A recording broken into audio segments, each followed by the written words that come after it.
के पार्ट 4 में हम लोग भौतिक राशियाँ यानी फिजिकल क्वांटिटीज के बारे में पढ़ेंगे। क्वेश्चन नंबर, निम्नलिखित में से कौन एक सदिश राशि है?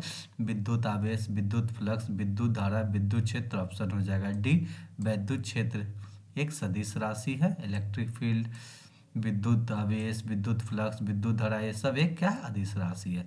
क्योंकि अदिश राशि में केवल परिमाण होता है, दिशा नहीं होता है। सदिश राशि में परिमाण और दिशा दोनों होता है। यह अलजेब्रा बीजगणित के सिंपल नियम से ऐड हो जाता है, बट वो बीजगणित के सिंपल नियम से ऐड नहीं होता। निम्नलिखित में कौन सी भौतिक राशि व्यंजक चाप वाई त्रिज्या के लिए है? समतल कोण, वेग, पृष्ठ तनाव, रेखीय वेग। ऑप्शन ए हो जाएगा समतल कोण।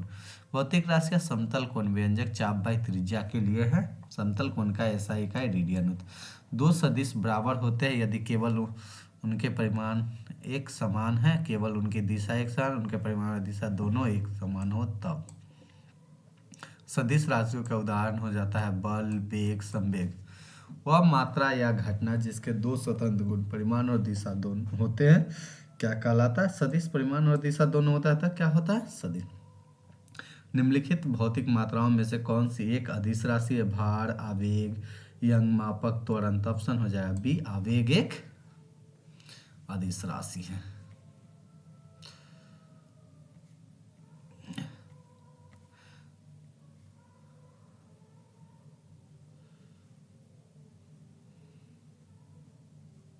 सॉरी, यंग का मापांक क्या है? एक अदिश राशि है। सॉरी, गलती बता दी है। निम्नलिखित में से कौन सी एक अदिश राशि नहीं है? तापमान, आयतन, समय, बलाघूर्ण। ऑप्शन डी, बलाघूर्ण एक अदिश राशि नहीं है। तापमान, आयतन, समय अदिश राशि के उदाहरण, जबकि सदिश राशि किसी बल द्वारा किसी वस्तु के क्षण घुमाने प्रवृत्ति को बलाघूर्ण कहते हैं। निम्नलिखित में से कौन सी एक सदिश राशि नहीं है? कार्य, बल, विस्थापन, वेग। ऑप्शन ए, कार्य में केवल क्या होता है? परिमाण होता है, इसमें दिशा नहीं होता है। जिसे में कोई बल लगाने से बल की दिशा में वस्तु का विस्थापन हो तो बल ने कार्य किया। जिस भौतिक राशि में मात्रा और दोनों निहित होते हैं उसे सदिश राशि, जिनमें से परिमाण होता है उसे हम लोग अदिश राशि कहते हैं।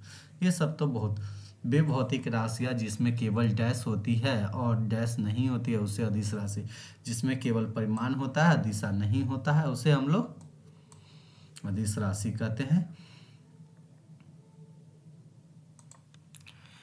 अब हम लोग अदिश तथा सदिश राशि के बारे में थ्योरी पढ़ेंगे कि अदिश राशि और सदिश राशि क्या होता है। पहले देखते हैं हम लोग अदिश राशि स्केलर क्वांटिटी। वैसे राशि जिसमें केवल परिमाण होता है किंतु दिशा नहीं होता है उसे हम लोग अदिश राशि कहते हैं। द्रव्यमान, समय, दाब, ऊर्जा, क्षेत्रफल, आयतन, लंबाई, धारा इत्यादि क्या अदिश राशि है। यह साधारण बीजगणित के नियमों का पालन करता है।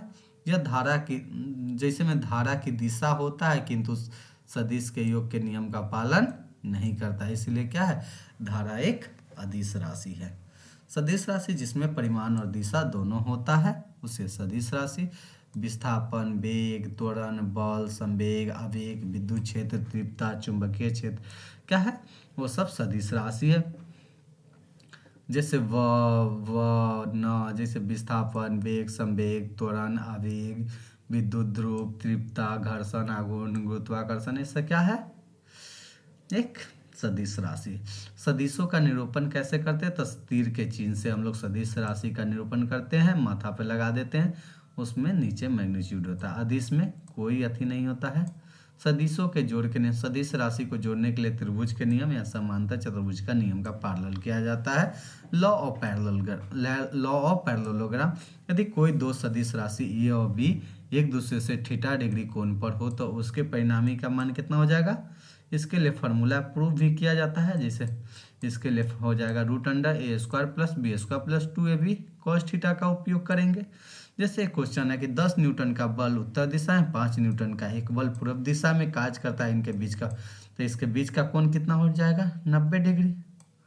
क्या हो जाएगा? 90 डिग्री। तो यहाँ पे फार्मूला पे लगाएंगे तो √, क्या हो जाएगा? 10² प्लस 5² प्लस 10 गुने 2ab था ना, 10 गुने 5 cos 90 डिग्री का वैल्यू क्या हो जाता है? cos 90 डिग्री है ना यहाँ पे, तो इसका वैल्यू हो जाएगा 0, यानी कितना आ जाएगा, √100 प्लस